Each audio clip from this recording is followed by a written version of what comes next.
In the future world, immortality is no longer a myth, but a basic right of every citizen. It sounds beautiful, but this very beauty pushes people into desperation. In this world, whenever a newborn comes into existence, what awaits them is not blessings, but bullets. Although aging, sickness, and death have long become history, the explosive population growth has become a sword of Damocles, hanging over society. To solve the problem of ever-increasing population, the government issued a birth ban and formed an enforcement squad, specifically to deal with families that illegally give birth.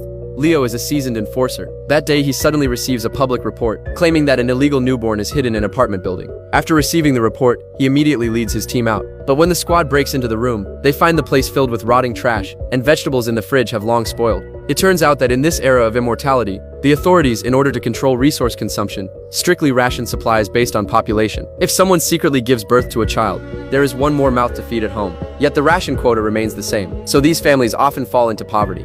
Even more unbelievable is that, once an immortal gives birth, they lose their eligibility for immortality, and their bodies rapidly age. Yet even so, some still secretly have children. The woman begs desperately, hoping they will spare her 2 children, even if it costs her own life. But no matter how she pleads, Leo, as an enforcer, still coldly raises his gun. Sorry, kids.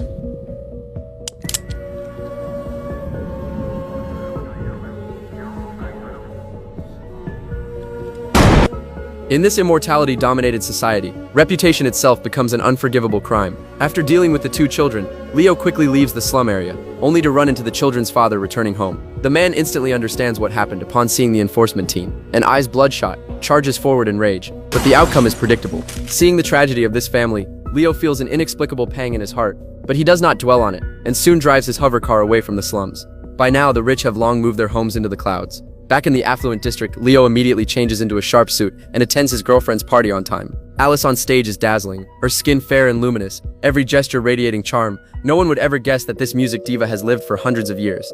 In Alice's view, giving up the useless right to reproduce in exchange for immortality is an incredible bargain. She even jokes that, if she hadn't been born in this immortal era, she would have married Leo, and even been willing to bear his children. Just as she makes these empty promises, she fails to notice Leo's unease. He stares at the bloodstains left on his hand, questioning his job for the first time, whether this kind of immortality is truly worth it. The next day, Leo accompanies his girlfriend to the Immortality Medical Center. It turns out even immortals' bodies can still age. But after receiving a special injection, the wrinkles on Alice's face quickly fade, and she soon regains her youthful appearance. On the way back, Alice, newly youthful again, tries to get intimate with Leo, but the identical dinosaur toy in the car feels like a thorn piercing Leo's heart. He cannot muster any interest, so he finds an excuse and returns to the surface alone. Since executing that child, he can no longer focus on his work. The child's image constantly appears in his mind. In a daze, he notices the logo on the bottom of the toy and follows the clue to a toy collector's shop. In this era of birth prohibition, he wonders why such a shop still exists. Even more strangely, there are customers inside, but the woman becomes visibly nervous upon seeing him. Bet you sell a lot of those. Not many. Not now. Not many collectors around for that sort of thing. Not anymore. Of course. Did you want to look at the rest of the dinosaur stock? No, not a collector. Leo immediately becomes alert, and quietly follows her to a dilapidated wooden house. And upon closer look, there is indeed a little girl inside. This is clearly another illegal birth case, and the living conditions are equally dire. But Leo does not make a scene. He signals the frightened woman to sit down, wanting to ask why she is willing to give up immortality, abandon a privileged life, and insist on raising a child in such a dark corner. Why do people like you keep having these kids? Because I'm not so in love with myself that I just want to live forever and ever. It turns out she has lived for over 300 years. During this long span of time, she has experienced everything she ever wanted or tried. She has obtained and lived through it all, yet her life has no end. Until the child arrived, she finally understood the joy of being human. Looking into the child's pure eyes, her numb existence is reawakened through this small life. These things become the most precious gifts in their lives. I remember her first steps. I remember her first laugh. I remember the first time she called me mommy. The little girl has never left the house since birth, and becomes curious upon seeing Leo, holding a straw hat and trying to play with him. Just as Leo bends down to respond, the woman suddenly lunges for the gun on the table, but the trained Leo quickly subdues her.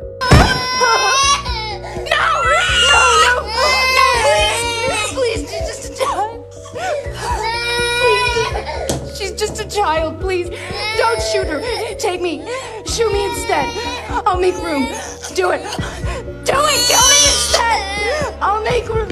Hearing the child's heartbreaking cries, Leo ultimately chooses to let go.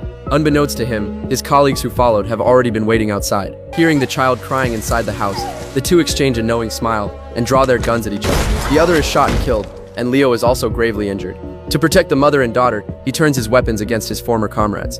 In his final moment, he slowly looks up at the sky, and in that moment, he seems to understand the meaning of life. Birth, aging, sickness, and death are the natural course of life. Perhaps only in the face of death can one truly understand the meaning of being alive. That concludes this episode. This is episode 3 of season 2 of Love, Death, and Robots. The series is presented as multiple standalone animated short films, continuing its signature sci-fi, dark, and philosophical style. The biggest highlight of this episode is its visually striking animation, which explores themes of artificial intelligence, consciousness boundaries, and human choice. Through minimal yet intense storytelling, the boundary between reality and virtuality gradually collapses, and human perception is constantly challenged. When the system begins to go out of control, the characters are forced to face unpredictable consequences, and every choice may lead to entirely different outcomes. In a world of ever-advancing technology, are humans the controllers or the controlled? These questions run throughout the story, and give the episode a strong, lingering sense of reflection.